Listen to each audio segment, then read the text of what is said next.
Hey friends, it's your boy. I'm here with a little friend. So today I want to talk about something that really angers me.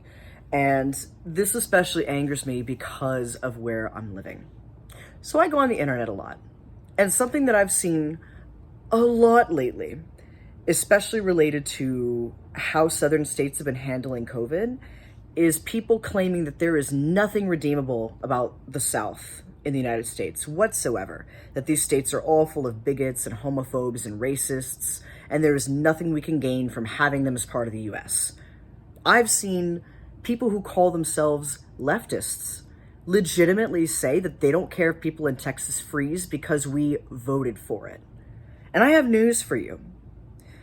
If you look up a chart on gerrymandering practices in Texas, a lot of our districts are so gerrymandered that they kind of look like a large intestine spread out over the map. These districts literally make no sense. It's just gerrymandering.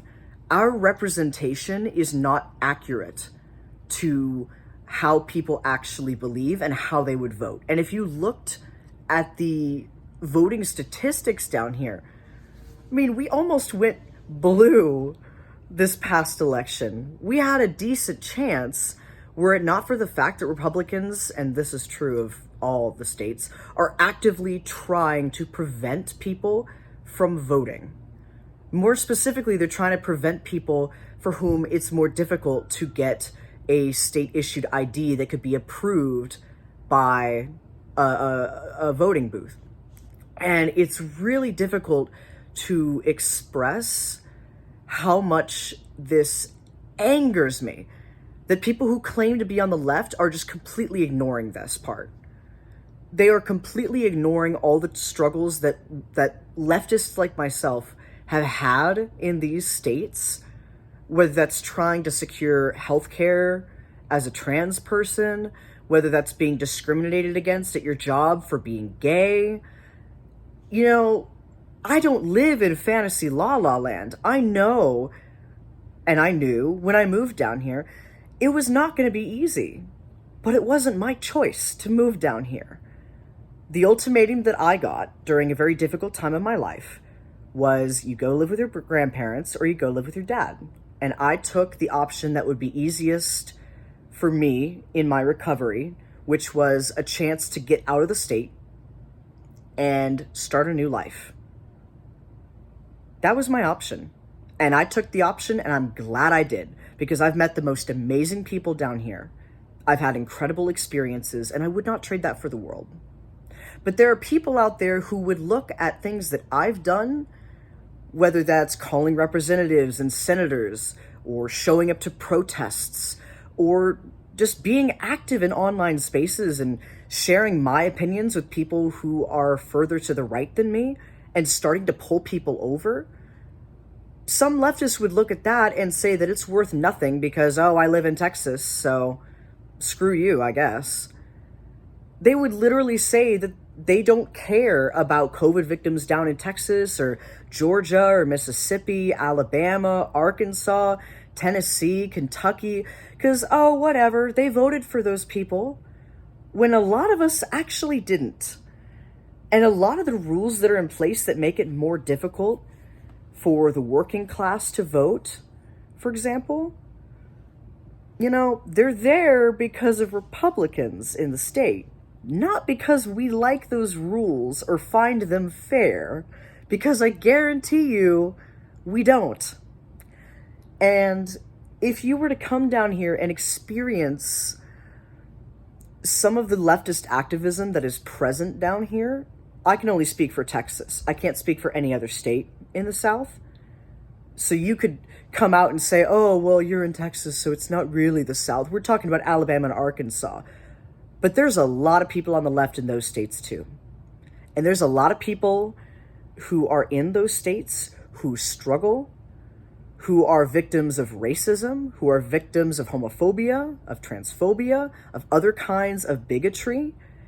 And they deserve just as much as anyone else in this country the same rights and protections that we are already fighting for everywhere else.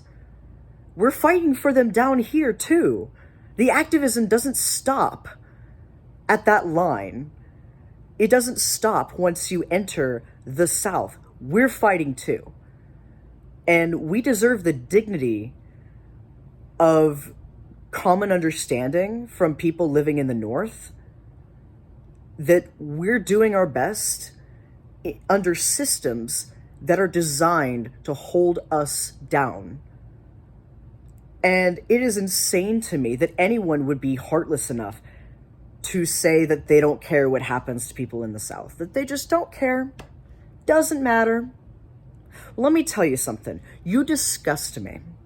If you're one of those folks saying that, you disgust me. Because you fundamentally do not understand how misrepresentative our governments actually are of the will of the people. The mayor in that Texas city, ex-mayor now, fortunately, who basically told his constituents to figure it out and pull themselves up by their bootstraps. You know what his constituents said? They came after him with a vengeance. And I guarantee you that the options there were not much better on the other side if they were to vote Democrat. And even if they were, a lot of people down here vote Republican because Republicans tailor themselves to the interests of people living in rural areas. They attempt to, at least. And so the narrative that Republicans will spread is that Democrats only care about people in big cities. They don't care about the working class. They would rather just make you into a welfare state and yada, yada, yada. So they fearmonger. And what are you supposed to do if that's the narrative that you've heard your entire life? If you're an otherwise good person, but you hear that message day in and day out like I did when I was growing up in Kansas, you're going to start to believe that. And you're going to vote Republican. And if no one ever challenges those beliefs, if no one ever sits down and asks you what your values are, then you're going to keep on believing those things. If no one sits down and hashes out what they believe in with you, and you start to figure out that, wow, I kind of believe the same thing. If people instead come to you and say, well, you're from Texas and you're a Texas Republican, so fuck you. You really think you're going to change people's minds with that? You really think you're going to improve the lives of people down here with that kind of attitude? You really believe that that is beneficial to the cause, to be cruel and crass and judgmental and base people off of assumptions without even knowing them? Interesting. You call yourself a leftist, and yet the very people who you should be fighting for are reaching out for help, and you are denying them because of where they're from.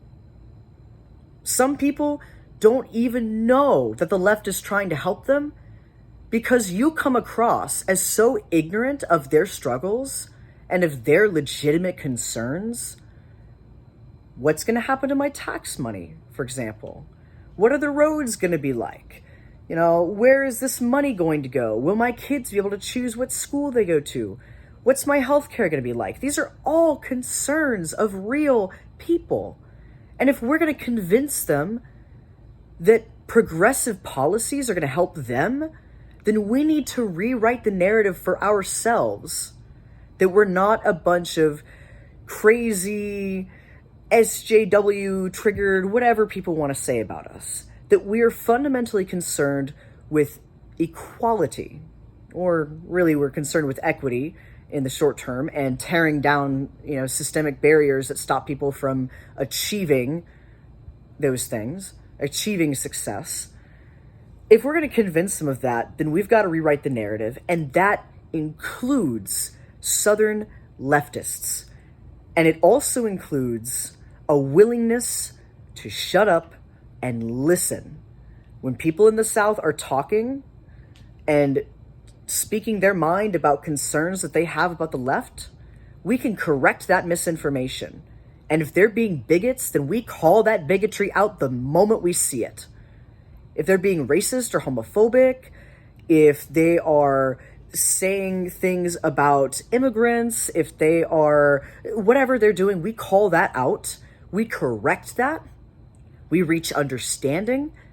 And I guarantee you that a lot of people, when they get their head out of the fog, when they pull the wool from over their eyes that Republicans have been pulling over for decades of their lives, you will find a lot of allies in the South that you would not have even thought of beforehand.